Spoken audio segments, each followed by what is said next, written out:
bapak ini maling sukses, nggak ada. WTS, maaf, ngerti nggak kalau kelakuannya elek? Ngerti betul nek kelakuannya elek? Maka nggak ada perempuan nakal yang kepingin mewariskan perbuatannya kepada anak-anaknya. Kau no, wong wedok nakal ndongakno anake, muga-muga luwih laris timbang buan. Kau. Sekali lagi, ini nggak bisa dibohongi. Hati nggak bisa dibohongi. Maka orang melakukan kebaikan sama orang melakukan kejelekan, itu perasaan di hati pasti berbeda. Halo. Nek nglakoni apik mesti ning ati tenang, bahagia. Nek nglakoni elek mesti ning ati gelisah. Ibu, Mbak. Kita celuk ibu apa tak celuk Mbak? Oke. Oh, adik. Wis, adik. Kemayu. Oke. Wong iku nek nglakoni apik mesti ning ati tentrem bahagia, tapi nek nglakoni elek mesti ning ati resah, gelisah. Pasti itu, pasti. Coba saya tanya, bawa uang sendiri sama bawa uang organisasi rasanya sama apa beda? Beda. Kalau bawa uang sendiri tenang, bawa uang organisasi entit-entitan mesti gelisah. Makan jatah sendiri sama makan jatahnya orang lain sama apa berbeda? Beda. Halo. Di bawah suami sendiri sama di bawah suami orang itu rasanya sama apa beda?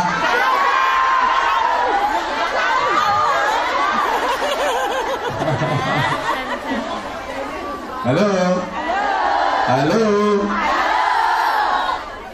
Jangankan manusia, kucing saja ngelakoni apik karo ngelakoni elek itu sikapnya berbeda.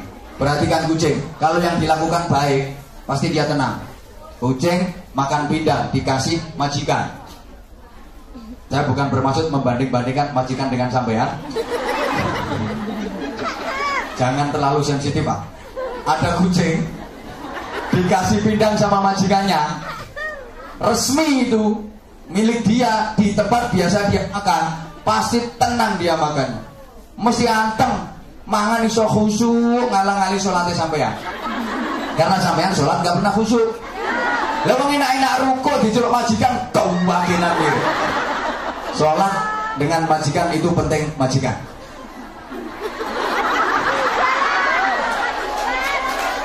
Loh iya kok. Pokoknya aku kapan diundang nih ngomong itu pasti saya sampaikan itu. Orang kok buka rahasia mau kenyataannya yang ngono tenang. Kadang sholatnya delik-delik.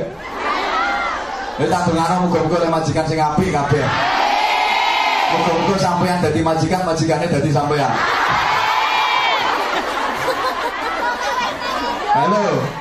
Halo. Coba kucing mangan resmi halal sasuwanallah tuwenang. Apa ana bledek tuwor. Jare kucing emangnya gue pikirin santai, gak ngereket. Tapi ana kucing nglakoni barang orang kena. Pindang ditutupi rapet tindian. Lah kok diokeh, diongkat. Delon arep ngokeh mesti pendirangan. Pletik-pletik pendelik pasti. Pasti lemak so diokeh. Ana wong lewat sriwet perledet melayu. Apa ndase mlebu separuh lho badannya. Itu kucing yang nglakoni gak ngena. Maka cirinya orang yang baik, halo. Al khairu yuhibbul khaira wasyarru yuhibbus syarra. Orang baik itu seneng manggon ning keapian, betah manggon ning keapian, kerasan berada di tempat kebaikan. Orang yang baik itu orang yang kerasan manggon ning keapian, betah mengikuti kegiatan kebaikan. Orang Islam yang baik itu orang Islam yang betah berada di masjid, betah berada di majelis taklim seperti ini. Orang Islam yang selamat itu orang Islam yang betah berada di majelis taklim. Termasuk TKW yang selamat. Itu TKW yang betah kerasan berada di majelis taklim, kerasan berada di pengajian. Padha karo iwak sing selamat, iku iwak sing betah kerasan manggon ning jero banyu. Ana iwak kok ora kerasan manggon ning jero banyu, iku tandane iwak njaluk digoreng. Ana TKW ora kerasan manggon ning pengajian, iku tandane TKW njaluk digoreng.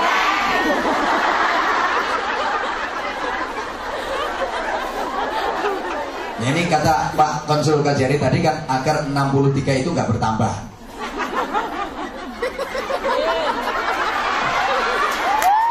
Kalau ada lagi digoreng saja. Tapi selama sampean seperti ini insya Allah aman. Tapi nggak mungkin zaman seperti ini terus, nggak mungkin. Apa sama janji akan seperti ini terus? Di kamar mandi?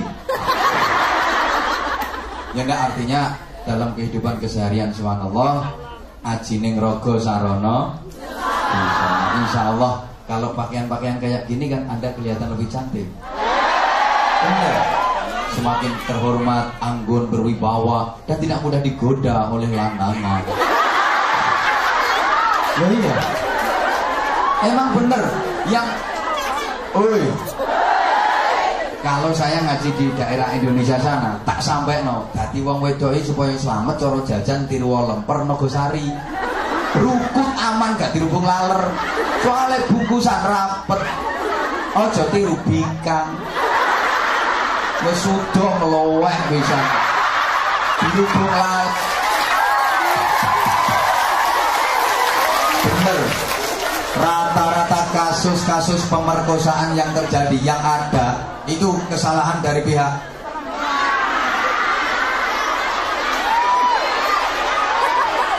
rata-rata kasus asusila yang ada itu rata-rata kesalahan dari pihak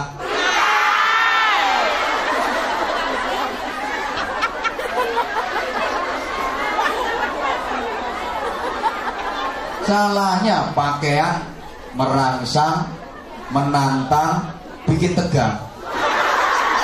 Kan sekarang mode kan pakaian dalam jadi pakaian luar, mentok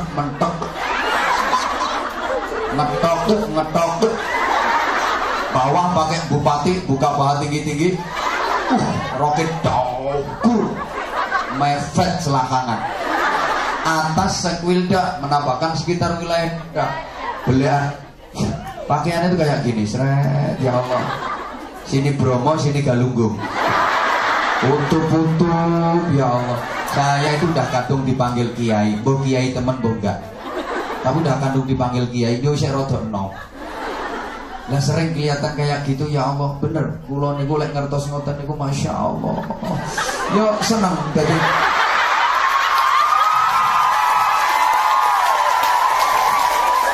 Loh, seneng nuturi. Durung rampung di sorak. Kok tak kira-kira dengarkan dulu. Saya itu jujur kalau lihat yang kayak gitu seneng nuturi. Dan pasti saya berdoa agar ketok model aku tuh, ya Allah, moga-moga dicoloti kiri. Nanti cerayah dikewok bisa. Mesti sang resik sih modelnya. Ben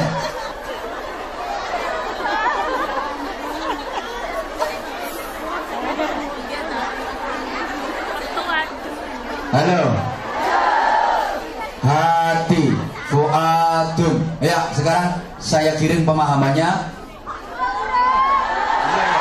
Tak kirim pemahamannya di sini, Mbak. Tak kirim pemahamannya dulu. Kolbu tadi di mana? Kolbu tadi di mana? Rupanya yo cerdas. Tak potongan tapi cerdas. Informasi yang masuk ke otak manusia itu sumbernya dari mana? Otak mana?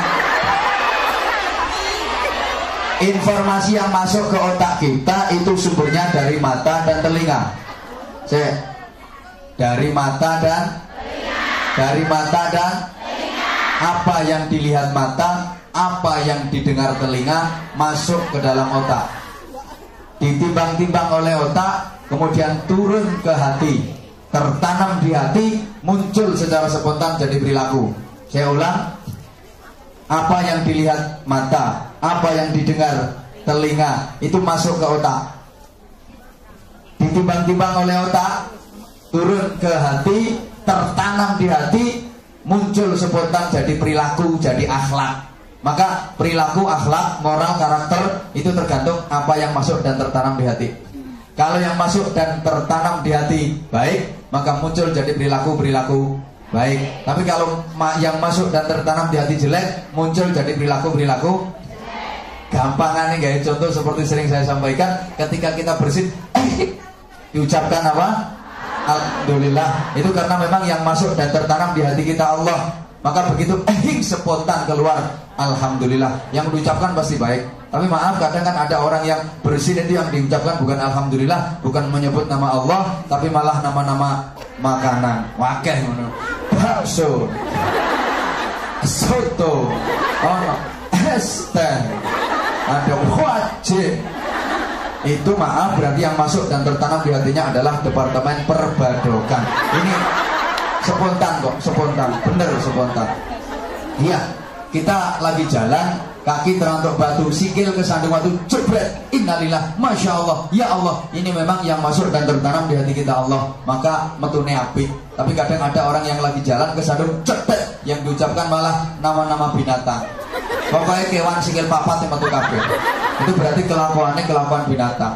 Oh no, wedok bisa melakukan asu, ya Allah. Kesandung jebret, jaran, ya. Itu berarti wataknya watak jaran. Kita ini mau ngejauhan itu jaran persis. Polanya kaya jaran, gidrang-gidrangnya kaya jaran, rambutnya ya kaya jaran. Halo. Nguyuh ya kaya jaran. Mau panjang jaran. Sorry. Ini sekali lagi karakter. Maka otak, hati harus dilatih dengan ucapan yang baik. Halo. Iki mudun diawasi. Kau berpaling dariku.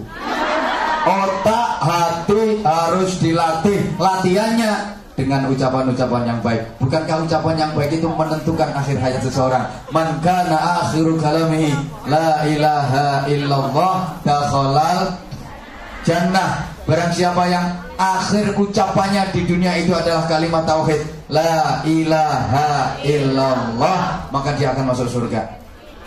Ucapan menentukan. Maka tolong perhatikan, ada satu ungkapan, ada satu dalil yang sering juga saya pakai, cuma belum saya sampaikan ke sampean. I hear, I forget. I see, I understand. I go, I remember. Balane nek gak iso. Gak bisa diulang siaran radio soal. Halo. Sami'na fanasina. I hear, I forget. Rati reken kok. Tak angen-angen kok kaya wong bento. Saya dengar, saya lupa. Uy. Pergi. Capek lu gue. I hear, I forget. Saya dengar, saya lupa. Sesuatu itu kalau cuma didengar mudah terlupakan. Saya ulang, sesuatu itu kalau cuma didengar mudah terlupakan. Biasanya ngaji juga begitu. Ngaji ku nek cuma ngaji kuping, iku sing sering mlebu kuping tengen, metu kuping tengen. Metu kuping kiwa lumayan. Isek masuk ono labete. Ini mendal. Jadi masuk kuping kanan, keluar lagi kuping kanan, mendal. Maka jangan hanya pakai telinga. Sesuatu yang hanya berdasarkan telinga itu sering salah faham dan sering menimbulkan faham yang salah. Kan banyak fitnah itu gara-gara bisik-bisik tetangga. Gak harus tetangga. Gara-gara ini. Halo. Maka terusannya, I see, I understand. Ya, tiba-tiba kau gede-gedean dulu. Saya nggak tahu kalau di belakang saya banyak orang-orang besar. Mana usah kali takut besar apanya? Ya besar orangnya. Saya lihat, saya mengerti. Ngomong aduh ngrungokno sampeyan ora ngrungokno aku. Saya lihat, saya mengerti. Kalau dilihat itu lebih mudah dimengerti daripada sekedar didengar. Artinya pengaruh dari melihat itu lebih kuat daripada Saya ulang. Mbak, nang lu Mbak aja omong apa, Mbak? Oh, yang wong arek-arek gak nyawang aku terus nyawang sampean. Iya, kuning sampean sampean gawe wedak ning aku ora. Ate aslinya aku ya wis gosong ngene iki. Iya, meskipun gosong tapi alhamdulillah banyak juga yang ngelokno aku ireng. Saya lihat, saya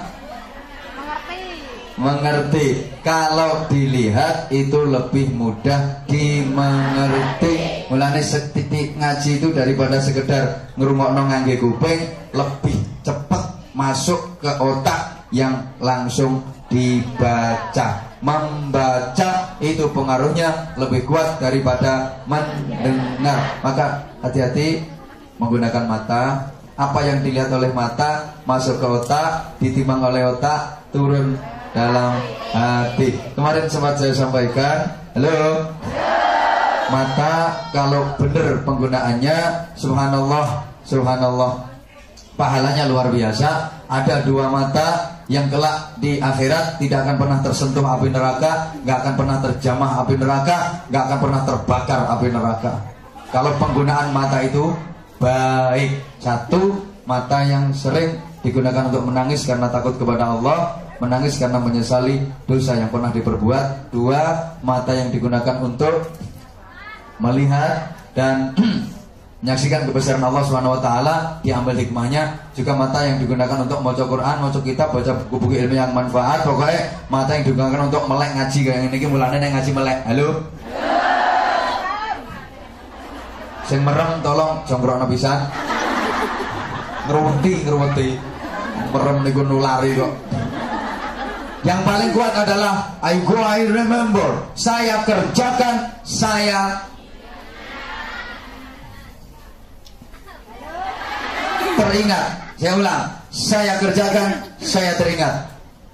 Perilaku lahir itu pasti membekas ke dalam batin.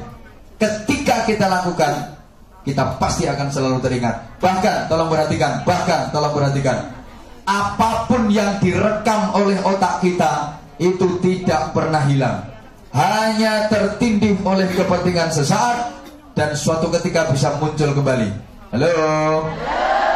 Apapun yang direkam oleh otak kita itu nggak pernah hilang, hanya tertindih oleh kepentingan sesaat dan suatu ketika bisa muncul kembali. Saya tanya, jawab yang jujur.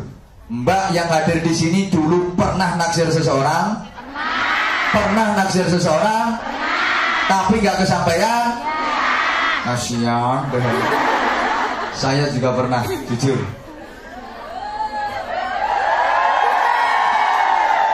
Enggak, tapi yang saya dapat jauh lebih baik daripada yang saya taksir dulu. Halo sayang. Jujur, saya juga pernah menaksir seseorang, tapi orang yang saya taksir nggak naksir saya. Saya pernah. Saya nggak merasa patut untuk dikasihani. Kenapa? Karena yang saya taksir dengan yang saya justru lebih baik yang saya dapat. Oh, lebih baik yang dapat. Justru yang dulu saya taksir nggak mau itu pasti sekarang menyesal luar biasa dia.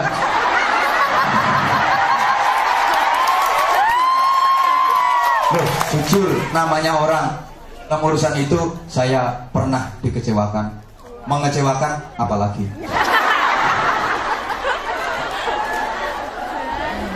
Enggak, mudah-mudahan kita semua yang hadir ini tidak pernah dikecewakan dan tidak akan pernah mengecewakan. Amin murah arah mandi, karena itu nggak mungkin terjadi. Subhanallah. Halo. Kita rata-rata dulu pernah menaksir seseorang tapi nggak kesampaian. Suatu ketika bisa ingat kembali nggak? Suatu ketika bisa ingat kembali nggak? Bahaya. Ojo diterus-terus no. Saya tanya lagi, waktu kecil dulu, halo? Yang datang di sini waktu kecil dulu pernah nyuri nggak? Siapa yang nggak pernah nyuri sama sekali angkat tangan?